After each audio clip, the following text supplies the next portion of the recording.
Vadnagar civil હોસ્પિટલના superintendent લાંચ લેતા એસીબીના છટકામાં ઝડપાયા. વડાપ્રધાન નરેન્દ્ર મોદીના માદરે વતન વડનગરમાં આવેલી સિવિલ હોસ્પિટલમાં લાંચખોરીનો ગંભીર મામલો સામે આવ્યો છે. મહેસાણા એસીબીએ વડનગર સિવિલ હોસ્પિટલના સુપ્રિન્ટેન્ડન્ટ ડોક્ટર હર્ષિત પટેલને 20,000 રૂપિયાની લાંચ લેતા રંગે હાથે ઝડપી લીધા છે. પ્રાપ્ત માહિતી અનુસાર કોન્ટ્રાક્ટર મુકેશભાઈ પરમારની ગાડીના બિલને મંજૂરી આપવા બદલ સુપ્રિન્ટેન્ડન્ટ દ્વારા લાંચની માંગ કરવામાં આવી હતી. ફરિયાદના આધારે મહેસાણા એસીબીએ ટ્રેપ ગોઠવીને કાર્યવાહી કરી હતી, જેમાં ડોક્ટર હર્ષિત પટેલને લાંચ લેતા ઝડપ્યા હતા. સ્થાનિકોનું કહેવું છે કે આરોપી સુપ્રિન્ટેન્ડન્ટ કઈપુર ગામના રહેવાસી છે. તેમના કાર્યકાળ દરમિયાન સમાજ અને પરિવારના નજીકના લોકોને નોકરીમાં સ્થાન આપવાની ચર્ચાઓ ચાલી રહી છે.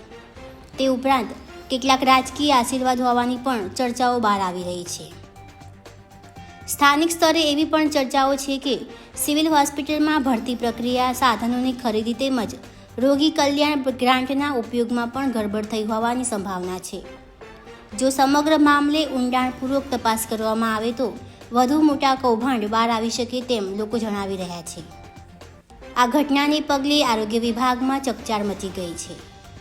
સ્થાનિકો દ્વારા વડનગરની અન્ય સરકારી કચેરીઓમાં પણ આવી જ રીતે તપાસ કરવાની માંગ ઉઠી રહી છે.